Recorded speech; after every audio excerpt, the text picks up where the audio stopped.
এত ঘুম আমার চোখে কোথা থেকে যে আসলো আমি নিজেও জানি না।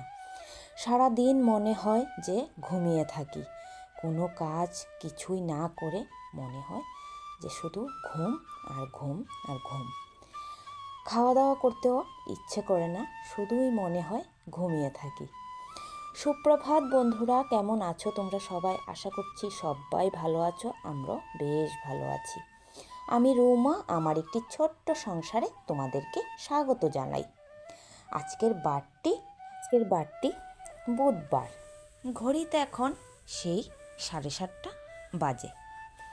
বাইরের সমস্ত কাজ শেষ করে চলে এসেছি ঘরে। আজকে এই যে বিছানার বেডশিটটা তুলব, একটু কেচে দেব, তো তাই বিছানার বেডশিটটা তুলে নিলাম।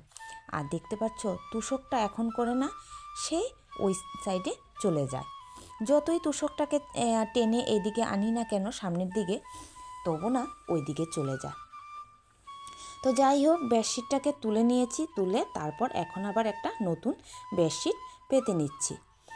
আর জানো তো বন্ধুরা, এখন করে না তোমাদের সঙ্গে বার শেয়ার করতে ভুলে যাই বলতে তোমাদের সঙ্গে এই যে কি বার আজকে সেটা আমি ভুলে যাই। তারপর ভয়েসটা অফ করে মনে করে নেই আজকে কী বার। এখন যেন এই অভ্যাসটা নতুন তৈরি হয়েছে। তো যাই হোক, তো এখানে দেখো সুন্দর করে কিন্তু বেডশিটটাকে পেতে নিচ্ছি। আর তারপর বালিশের কাভারগুলো খুলে আবারও বালিশের কাভারগুলো লাগিয়ে নিচ্ছি।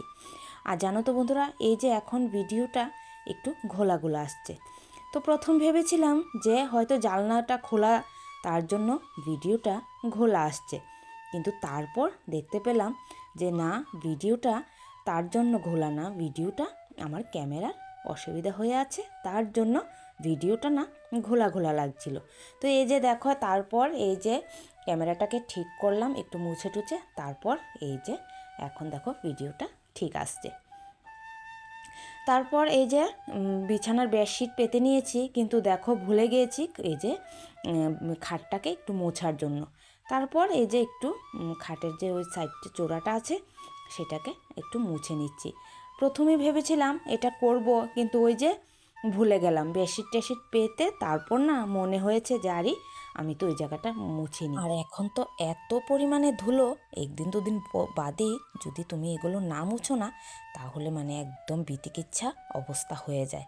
তো সব সময়ই এগুলো মুছি, কিন্তু ওই যে কালকে যখন ঘর পরিষ্কার করেছিলাম তখনই ভেবেছিলাম মুছবো, কিন্তু ওই যে ভুলে গেছিলাম। তারপর আজকেই ভেবেছি যে না, বিছানার বেডশিটটাকে তুলে তারপর খাটটাকে মুছবো, কিন্তু তাও ভুলে গেলাম। তো এখন ওইটাকে মুছে নিয়েছি, মুছে এই দেখো বিছানাটাকে একদম টান টান করে সুন্দর করে পেতে নিলাম।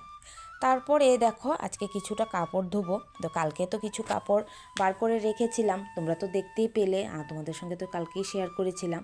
তো এই যে দেখো কতগুলো কাপড় নিয়েছি, বিছানার বেডশিট, তারপরে কালকেও কিছু কাপড় আছে। তো সমস্তটাকে এখন কলপার রেখে আসবো। কলপার রেখে এসে এই যে নিয়ে নিলাম হাতে ঝাঁটা, এখন ঘরটাকে ঝাড় দিয়ে নেব। আর জানো তো বন্ধুরা, এখন করে না এত পরিমাণে আমার চোখে ঘুম আসছে, কোথা থেকে যে আমার চোখে এই কাল ঘুম চলে এসেছে ঠাকুর বলতে পারবে। জানো সকালে না একদম ঘুম ভাঙছেই না, কত কষ্ট হয় আমার জানো ঘুম থেকে উঠতে। মানে ইচ্ছে করে শুধু সারা দিন ঘুমিয়ে থাকি, মানে না ইচ্ছে করে কোনো ভিডিও করতে, না ইচ্ছে করে কারোর সঙ্গে কথা বলতে, মনে হয় যে সারা দিন আমি ঘুমিয়ে পড়ি।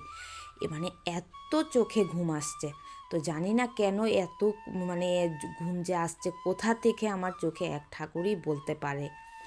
তো কি করার আছে বলো বন্ধুরা, যতই চোখে ঘুম আসুক সংসারের কাজ তো করতেই হবে।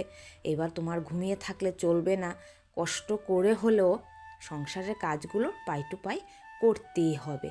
এবার তোমার চোখে ঘুম আসুক, তোমার শরীর খারাপ থাকুক, যাই থাকুক, তোমার সমস্ত কাজ ঠিক করতে হবে। তো যাই হোক, এখন কিন্তু এই যে সামনের ঘরটাকে ঝাড় দিয়ে নিয়েছি, আর এখন বারান্দাটাকে ঝাড় দিয়ে নেব। ঝাড় দিয়ে তারপর চলে যাব বাইরের কাজে। আর একে একে সবগুলো রুম মুছতে কিন্তু অনেকটা সময় আমার লেগে যায়। যেরকম ঝাড়ু দিতে আমার সময় লাগে, তেমন কিন্তু মুছতেও আমার ঘরগুলি সময় লাগে। আর তোমাদেরকে তো আমি এর আগের ভিডিওতেও বলেছি, মুভ দিয়ে আমার ঘর মুছতে একদম পছন্দ হয় না। আমি হাত দিয়ে ঘর মুছতেই পছন্দ করি। মুভ আছে ঠিক আছে, কিন্তু তা আমার ভালো লাগে না মুছতে। আমার সবসময় হাত দিয়েই ঘর মুছতে ভালো লাগে। এমন যেমন মনে হয় যে হাতে ঘর মুছলে ঘরটা ভালো পরিষ্কার হয়। তো আমার ভালো লাগে না, তাই আমার দেখো পরিশ্রমটাও বেশি। যদি ভালো লাগতো তাহলে হয়তো ঘরটা অনেক তাড়াতাড়ি মুছে পরিষ্কার করে নিতাম। তো যেহেতু আমার ভালো লাগে না, তাই হাতের সাহায্যে এই ঘর মুছতে সময়টাও কিন্তু আমার অনেকটাই লেগে যায়। তো যাই হোক, আজকেও ঘুম থেকে উঠতে কিন্তু বেশ খানিকটা দেরি হয়ে গেছে, একদম পুরো 6:30 বেজে গেছে। তো তাড়াতাড়ি করে উঠোনে গোবর দিয়ে তারপর উঠোনটা ঝাড় দিয়ে বা ঘরে রান্নাঘরে চলে এসেছি। আর যেহেতু সকাল সকাল কিন্তু উঠোনটা ঝাড় না দিলে আর উঠোনে গোবর না দিলে ভালো লাগে না। রৌদ্র উঠে গেলে উঠোনে গোবর দিতে আর ঝাড়ু দিতে ভালো লাগে। সবসময় চেষ্টা করি সূর্য ওঠার আগেই গোবরটা দিয়ে দিতে আর উঠোনটা ঝাড় দিয়ে নিতে, আর কারণ রোদ উঠে গেলে এগুলো ভালো লাগে না। তো যাই হোক, আর তোমরা দেখতে পাচ্ছ রোদের তেজটা কীরকম, রোদ উঠেছে সকালে। এখন এই 7:30 বাজে আর দেখো কি পরিমাণে রৌদ্র উঠেছে। তো যাই হোক, এখন এই একটু সময় এখানে দাঁড়িয়ে নিশ্চিন্ত মনে আমি ব্রাশটা করে নিচ্ছি। আর নয়তো কাজের মধ্যে তাড়াহুড়া থাকে, তো একটু সময় এখানে দাঁড়িয়ে নিশ্চিন্তে একটু ব্রাশটা করে নিয়েছি। ব্রাশ করে তারপর এই যে এখানে কলপার বসে মুখটা ধুয়ে নিচ্ছি। আর যেহেতু আমাদের কোনো বেসিন বা কোনো ঘরের কোনো জলের সুবিধা নাই, তো আমার কিন্তু এরকমভাবেই আমি কলপারে প্রত্যেক দিন মুখ ধুই। তো এই চান করাও কিন্তু আমার এই কলপারই হয়। তো যাই হোক, ঘরে এসে এই যে একদিকে দুধ জাল আর একদিকে বসিয়ে দিয়েছিলাম চাটা। তো চার মধ্যে চিনি চা পাতা দিয়ে এই যে নিয়ে নিয়েছিলাম 1 বোতল জল। তো এই যে রান্নাঘরের জানলাটার সামনে দাঁড়িয়ে থেকে এই যে জলটাকে খেয়ে নিচ্ছি। আর সকালবেলা বন্ধুরা এই যদি জল না খাই আমি, জানো তো বন্ধুরা, আমার যেন না কি একটা মানে করিনি, কি কাজ আমার একটা হয়নি এরকম হয়ে থাকে। আর যাই খাই না কেন কিছুই খেতে ভালো লাগে না আমার, সবসময় এরকম। তাই ব্রাশটা করে আগে চটপট করে জলটা খেয়ে নিতে হয়। তো এই যে জল খেয়ে তারপর এই যে কালকে রাতেও কিছু বাসন ধুয়েছিলাম, তো এই বাসনগুলো এখন সমস্তটা জায়গায় গুছিয়ে নিচ্ছি। তো রাতে যেহেতু এটার মধ্যে রেখেছিলাম, তো রাতে আর এটা গোছানো হয়নি, ঝুড়িটার মধ্যে জল ঝরার জন্য রেখে দিয়েছিলাম। তো এখন সমস্তটা জায়গা বাসন রেখে দিচ্ছি। আর তারপর ওই যে এখন যে বাসনগুলো ধুয়েছিলাম এই বাসনগুলো ওটার মধ্যে রেখে দেব। তো যাই হোক, এদিকে কিন্তু বাসনগুলো গোছাতে আমার এখানে চাটাও হয়ে গেছে। তো চাটা আজকে না একটু বেশিই হয়ে গেছে। তো এখানে সৃজনের জন্য আর আমার জন্য চা নিয়ে নিয়েছি। আর এদিকে কালকে রাত্রে তোমাদের দাদাভাই দেখো কতগুলো জিনিস এনেছে। এটা না চিড়ার লাড়ু, আর এই যে নিমকি ভাজা। তো এই কাটা নিমকিগুলো খেতে আমার এত পরিমাণে ভালো লাগে। তারপরে এনেছিল একটা বিস্কিটের প্যাকেট আর এনেছিল স্লাইস রুটি, অনেক কিছুই কালকে রাত্রে এনেছিল। তো এখন আর স্লাইস রুটিগুলো খাইনি, এগুলো রয়ে গেছে, শুধু বিস্কিট দিয়ে আর এই যে কাটা নিমকি ভাজা দিয়ে চা খেয়ে নিয়েছিলাম। চা খেয়ে তারপর এই যে চলে এসেছিলাম ঘরটাকে মোছার জন্য। আর তাছাড়া আগেই তো আমার ঘর ঝাড়ু দেওয়া হয়ে গেছে। আর তো জানো তো বন্ধুরা, আগেই ভেবেছিলাম চা খাওয়ার আগে ঘরটাকে ঝাড় দিয়ে মুছে তারপর চান করে নেব।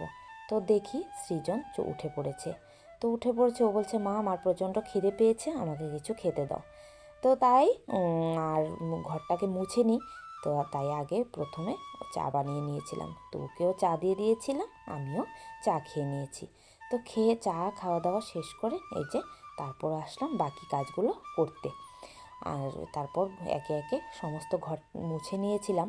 মুছে তারপর না এই যে গ্রিলগুলোতে এত ধুলো পড়েছে, তো সবসময় তো ঝাঁটা দিয়ে যখনই ঘর ঝাড়ু দিই তখনই কিন্তু ঝাড়ু দিয়ে এগুলো একটু ঝেড়ে নিই। কিন্তু এই দেখো, তোমরা তো দেখেছিলে শিব পূজার সময় কিন্তু এগুলো আমি পরিষ্কার করেছিলাম, কিন্তু এখন করে দেখি আবারও এত পরিমাণে ধুলো পড়েছে, মানে কি বলবো তোমাদেরকে। তো দেখছি যে ঝাঁটা দিয়ে না এগুলো আর যাচ্ছে না, তাই এই যে একটা কাপড় ভিজিয়ে সমস্ত গ্রিলগুলো আর এই যে এই সাইড মানে গ্রিলের যে নিচটা আছে সেটাও একদম ভালো করে মুছে নিচ্ছি। তো এই একে একে কিন্তু এই গ্রিলগুলো মুছতে জানো তো বন্ধুরা আমার কিন্তু অনেকটা সময় লেগে গেছিলো। মানে কি বলবো জানো তো, প্রায় কিন্তু মানে চান করে রান্নাঘরে আস্তে আস্তে না পুরো 10টা বেজে গেছিলো। দেখো এই যে একটা একটা করে মুছতে কিন্তু কত পরিমাণে সময় লাগে তোমরা তো জানোই। আর এই যে গ্রিলগুলো একদম পুরো বারান্দা জুড়ে গ্রিলগুলো লাগানো আছে। তারপর এই যে বাইরে এসে এই যে টাইলসগুলোকেও ভালো করে মুছে নিয়েছিলাম। তো একে একে সমস্ত টাইলসগুলো মুছে আর বাইরের দিক দিয়েও টাইলস গ্রিলগুলো মুছেছিলাম, কারণ এগুলো এত পরিমাণে ময়লা হয়ে গেছে আর একদম কালো কালো হয়ে গেছে। আর এখন তো এত ধুলো উঠছে তোমাদের কাছে কি বলবো। আর এই যে দেখো আমার জানি না কেন এই যে মানি প্ল্যান্টগুলো লাগানো আছে এই ছোট ছোট বাটিতে, এই মানি প্ল্যান্টগুলো জানো তো বড়ই হচ্ছে না।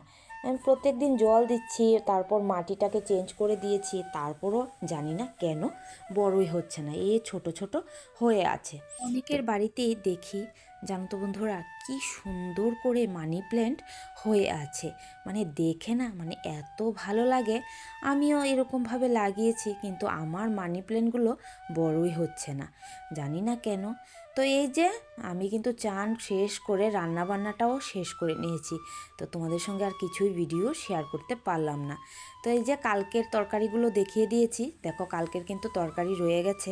আর এখানে আজকে রান্না করেছিলাম এই যে সাজনা দিয়ে টমেটো দিয়ে আলু দিয়ে ঝোল রান্না করেছিলাম। আর এখানে সাজনা আলু আর বেগুন দিয়ে এইখানে মানে শিং মাছ দিয়ে একটু ঝোল রান্না করেছিলাম। এই ছিল আজকের রান্নাবান্না। তো বন্ধুরা এখন যে তোমাদের সঙ্গে ভিডিওটা শেয়ার করছি সেটা ছিল কার্তিক মাসের ভিডিওটা তোমাদের সঙ্গে আমি এই ভিডিওটাতে একটু অ্যাড করে দিলাম। তো যাই হোক, তখন তো ছিল কার্তিক মাস, তো গোপাল সোনা এসেছিল গোপাল সোনার পিসিমণির বাড়িতে। ওই দিন ওর বাড়িতে ছিল ভোর কীর্তন, তো ভোর কীর্তনটা আমরাই করেছিলাম। তো গোপালকে ওর বাড়িতে নিয়ে চলে এসেছিলাম। তো সমস্ত কিছু আর তোমাদের সঙ্গে শেয়ার করতে পারলাম না। ও কীর্তন হয়েছিল, অনেক আনন্দ হইচই ওর বাড়িতে সকাল সকাল হয়েছিল। তো গোপাল সোনা বাড়িতে আসার সময় কিন্তু গোপাল সোনাকে দক্ষিণাও দিয়ে দিয়েছিল গোপাল সোনার পিসিমণি। তো তারপর বাড়িতে এসে এই যে ঠাকুরঘরের কাজগুলো করে নিচ্ছি, কারণ তারপর গোপালকে তো অন্ন রান্না করে দিতে হবে, অনেক কাজই আছে। তো তাই ঘরে এনে গোপাল সোনাকে রেখে সমস্ত ঠাকুরের বাসন টাসন মেজে নিচ্ছি। আর তোমাদের সঙ্গে ভিডিওটা শেয়ার করতে কিন্তু আমার বেশ দেরি হয়ে গেছে বলবো না, ভিডিওটা শেয়ার করেছিলাম কিন্তু ওই যে প্রত্যেক দিন একটা কথাই বলছি, কপিরাইট। এই কপিরাইটের জন্য আমার যে আরও কত ভিডিও ডিলিট করতে হবে আমি নিজেও জানি না, কারণ ডিলিট ছাড়া কোনো উপায় নেই জানো তো বন্ধুরা। এই ভিডিওতে কপিরাইট সরানো আর নতুন করে আবার ভিডিও বানানো এক কথা, এত মানে কষ্ট হয় কপিরাইটটা সরানো। আর যদি একটা দুটো ভিডিও হতো তাহলে আচ্ছা ঠিক ছিল, এতগুলো ভিডিওর মধ্যে থেকে কপিরাইটটা সরানো কোনো একটুখানি ব্যাপার না, ঠিক না বন্ধুরা? আমি কপিরাইট ভিডিওর থেকে সরাবো নাকি ভিডিও বানাবো? তো তার জন্য এই তোমাদের সঙ্গে প্রতি ভিডিওর মধ্যে একটু একটু করে আবারও শেয়ার করে নিচ্ছি সমস্তটা, কারণ এত কষ্ট করে একটা ভিডিও বানিয়ে তারপর সেটাকে মুছে দিতে কষ্ট হয়। তো তার জন্য একটু একটু করে তোমাদের সঙ্গে শেয়ার করে নিচ্ছি। তো এই ভিডিওটা কিন্তু অনেক বড়, তো যতটুকু সম্ভব একটু একটু করে তোমাদের এই যে আমার এখনের ভিডিওগুলোর মধ্যে আমি শেয়ার করে নিচ্ছি। আর জানো তো বন্ধুরা, অনেক কিছু না জানলে যা হয়, আমি সত্যি আগে জানতাম না যে একটা টাইমের মধ্যে ভিডিও দিতে হয়, চ্যানেলটা যদি একটু পুরনো হয়ে যায় তাহলে তোমার ওয়াচ টাইম কেটে নেয়, এগুলো জানো তো বন্ধুরা জানতামই না।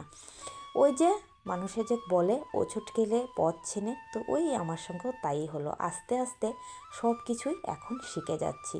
তো এতদিন ধরে আমি যে এত ভিডিও বন্ধুরা দিয়েছি শুধুমাত্র ফালতুই দিয়েছি, কোনো কাজের হলো না আমার ভিডিওগুলো, এত পরিমাণে ভিডিও দিয়েছি কিন্তু ভিডিওতে এই যে ওয়াচ টাইমটা কমপ্লিট করতে পারলাম না। এতদিনে যে ভিডিও আমি দিয়েছি ওয়াচ টাইম কমপ্লিট হয়ে যাওয়ার কথা, কিন্তু ওই যে না জানার ফল যেটা হয় সেটাই আমার সঙ্গে হয়েছে।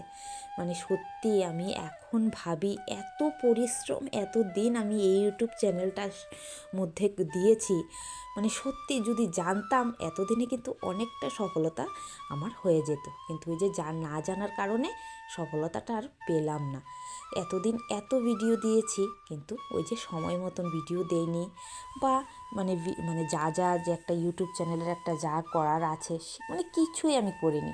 তো তার জন্য জানো তো বন্ধুরা এই অবস্থা। তো যাই হোক, দেখো এখানে আমি কি রান্না করেছি আজকে।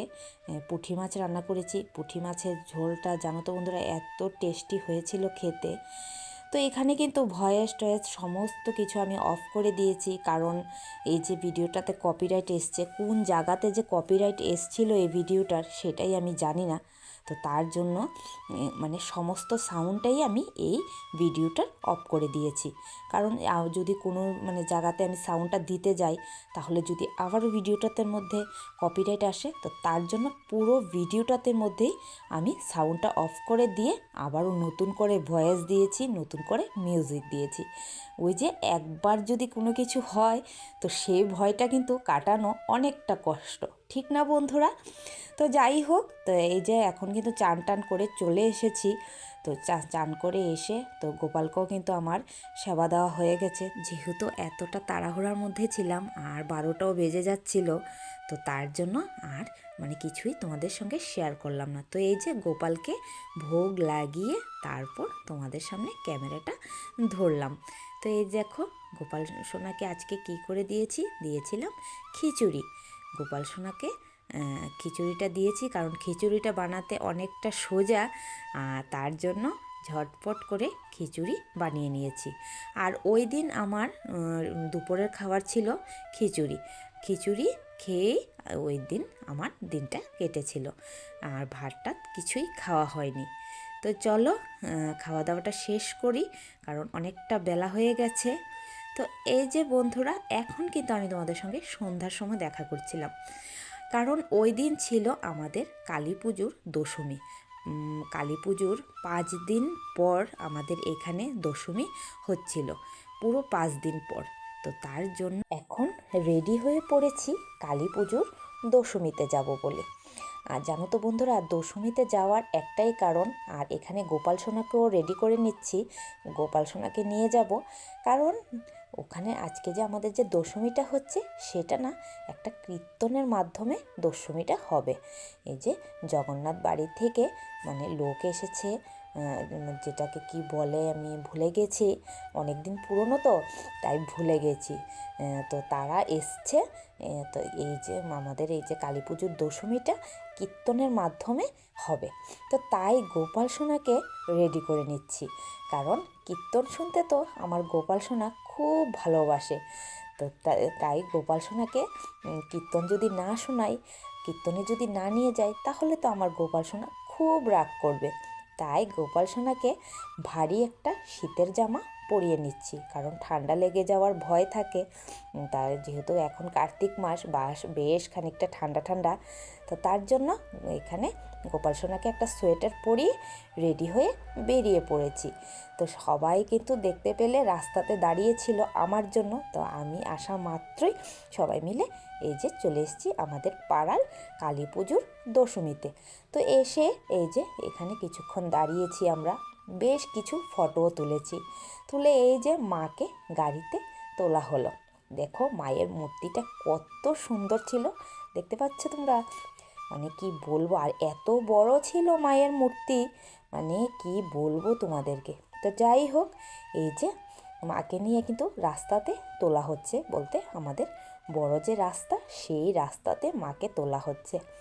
তো চলো আমরাও এখন দশমীতে বেরোই।